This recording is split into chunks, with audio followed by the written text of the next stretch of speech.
దాసుకి స్తోత్రము చెల్లించుకున్నాం. స్తోత్రం స్తోత్రం స్తోత్రం హల్లెలూయా. అదేవిధంగా ఈ దినమున మనకంటే గొప్పవాళ్ళు ధనికులు అధికులు అనేకులు ప్రభుత్వం చేరి ఉన్నారు. అటువంటి లెక్కలు సజీవ లెక్కలు ఉంచారు. అందుని బట్టి దేవునికి స్తుతి స్తోత్రము చెల్లించుకుందాం. స్తోత్రం స్తోత్రం స్తోత్రం హల్లెలూయా. అదేవిధంగా ఆ దేవాతి దేవుడు మనకి మంచి వాతావరణం అనుగ్రహించాడు. అందుని బట్టి దేవునికి స్తుతి స్తోత్రము చెల్లించుకుందాం. స్తోత్రం స్తోత్రం హల్లెలూయా. ప్రియ సహోదరి సహోదరులారా, ప్రియ దేవుని బిడ్డలారా, మీ అందరికీ యేసుక్రీస్తు నామములో వందనాలు. దర్శకులు వందనాలు. ఇంటి వారు కూడా మన ప్రత్యేకించి వందనాలు. ఎందుకంటే ప్రభుదాస్ గారికి, ముఖ్య ప్రభుదాస్కి దేవుడు చేసిన అనేక మేలులు బట్టి కొన్ని సమస్యల గురించి దేవుడు తప్పించాడు. కాబట్టి అది కూడా ఈ జ్ఞాపక ఈ స్థితి కూడిగా జరుగుతుందండి. కీర్తనలు 138 కీర్తన దావీదు రాసిన కీర్తన 7వ వచనం చదువుకుందామని ఒక 10 నిమిషాలు.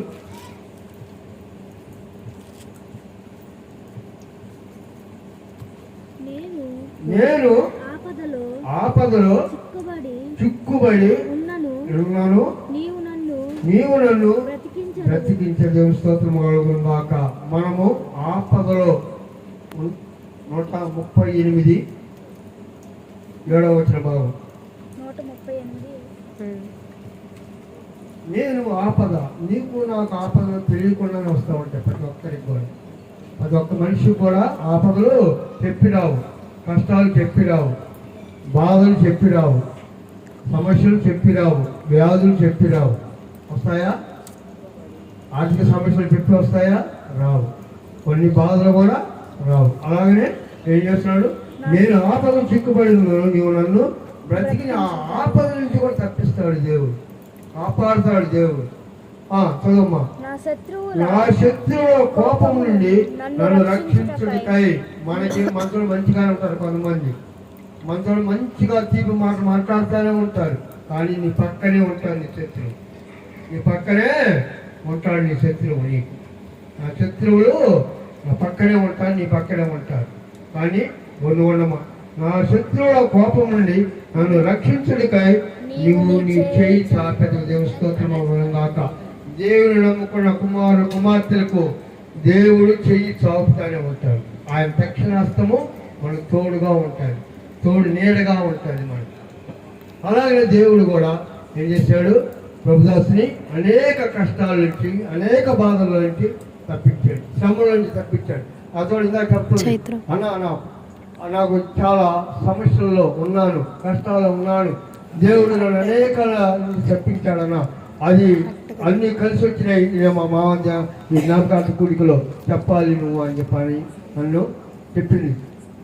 అందుకని దేవుడు ఇదిగో నేను ఏం చెప్పాలి ప్రభా అడుగుతున్నప్పుడు దేవుడు నాకు ఈ వాక్యాన్ని నాకు ఇచ్చాడు. నా శత్రువు కోపం నన్ను రక్షించుక, నీవు నీ చేయి చాపెదువు, నీ కుడి చేయి నన్ను రక్షించును. దేవుని స్తోత్రం. ఆయన దక్షిణాస్తము ఎందుకు రక్షిస్తామని నమ్మాలి. ఆయన ఆయన ప్రేమిస్తే, ఆయన విశ్వాసం ఉంచితే దేవుడు. ఒక్క మాట చెప్పి నేను ముగిస్తాను. 92వ సంకీర్తన 91వ సంకీర్తన 12వ వచన భాగం చదువుకుందాం అమ్మా. 12వ వచన భాగం అమ్మా. 14 అతడు నన్ను ప్రేమించుచున్నాడు కనుక నేను అతనిని శత్రు చేతి నుంచి కూడా. మనం దేవుని ప్రేమిస్తున్నాం. కొన్ని విషయాల్లో పై కానొస్తాం, కొన్ని విషయాలు దేవుని ప్రేమిస్తున్నాం ఎత్తాడు. దేవుడికి తెలుస్తుంది. ఆ తండ్రి దేవుడికి యేసుక్రీస్తు వారికి తెలుస్తుంది. ఏంది? అతను ప్రేమిస్తున్నాడు కనుక నేను ఏది తప్పిస్తాడు. ఆయన శ్రమల నుంచి, కష్టాల నుంచి, స్నేహితుల నుంచి కూడా, బాధల నుంచి కూడా తప్పిస్తాడంట దేవుడు. అతడు నా నామమును ఎదిగిన వాడు కనుక నేను అతనిని దేవుని స్తోత్రము. అతడు మనము దేవుని నామం ఎరిగిన వాడు. అందుకని దేవుడు మనం ఏం చేస్తాడంట?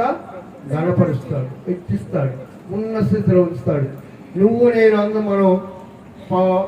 మనం తృణీకించా, మనమే వాళ్ళ మీద పగబెట్టుకున్నా కూడా దేవుడు నువ్వు ఎంత అయితే నువ్వు అడగదొక్కాలని చూస్తూ ఉంటావో వాళ్ళ అనుకుంటా ఉంటావు, కానీ దేవుడు నిన్నంతకంతగా హెచ్చిస్తాడు.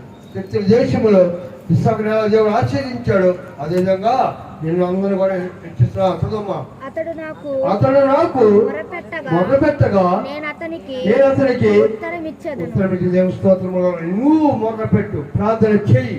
శ్రమస్తే నువ్వు ప్రార్థన చెయ్యి. నువ్వు మొదలు పెడితే ఏ శ్రమలో అయినా నీ శక్తుల నుంచి కూడా ప్రభు నిన్ను కాపాడుతాడు, నేను రక్షిస్తాడు. శ్రమలో నేను అతనికి శ్రమ వచ్చింది, కష్టం వచ్చింది, బాధ వచ్చినా కూడా నువ్వు ప్రార్థన చేస్తే మొదలు పెడితే ఆయన ఏం చేస్తాడు?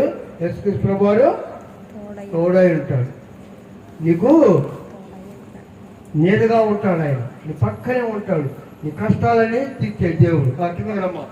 అతన్ని విడిపించి అతన్ని గొప్ప ఎన్ని కష్టాలు వచ్చినా, ఎన్ని బాధలు వచ్చినా, ఎన్ని శ్రమలు వచ్చినా, ఎన్ని వచ్చినా కూడా దేవుడు ఏం చేస్తాడంట? విడిపిస్తాడు. అది ఏం చేస్తాడు? ఇక్కడ ఆయన గొప్ప చేస్తాడు. దేవుని స్తోత్రము కలుగును గాక. నువ్వు నిజముగా మొదలు పెడితే, నీ కష్టం వచ్చినప్పుడు నిజంగా మొదలు పెడితే ఏం చేస్తాడు? ఆయన నీ సమీపంగా ఉంటాడు, నీ కష్టాలు తీరుస్తాడు, నీ బాధలు తీరుస్తాడు, నీ బంధకాలు తీరుస్తాడు. నిన్ను దేవుడు అత్యున్నతగా ఉన్నత స్థానంలో ఉంచుతాడు, నేను హెచ్చిస్తాడు, గర్పిస్తాడు. దేవుడు చిన్న వాక్యములు మనం వెనుక జీవించను గాక. ఆమె ప్రార్థన చేసుకుందామండి. చివరి ప్రార్థన ఆశీర్వాదము. స్తోత్రం. ప్రేమగల తండ్రి, కృపగల తండ్రి, మౌనతుడ, మహాగరుడ, పరిశుద్ధుడా, నీ పాద పొందనాలు. దయగల తండ్రి, నీ కొందనాలు. మహిమానితుడా, మహిమాసురూపాన్ని పాద పొందనాలు. మాతో మాటలు బట్టి స్తోత్రములు దేవా, నీకు వందనాలు ప్రభా. అయ్యా, నీకు వందనాలు ప్రభా. మాకు అందరినీ సమయం ఇచ్చావు, అందుకు స్తోత్రము తండ్రి. మరి ముఖ్యంగా మా ప్రియులు గుండూరి దేవమావయ్య జ్ఞాపకార్థ కూడిక ప్రభా, 24 సంవత్సరాలు ప్రభా నిండి 25 సంవత్సరాలకు ప్రభా అడుగు పెడుతున్నగా దేవ తండ్రి.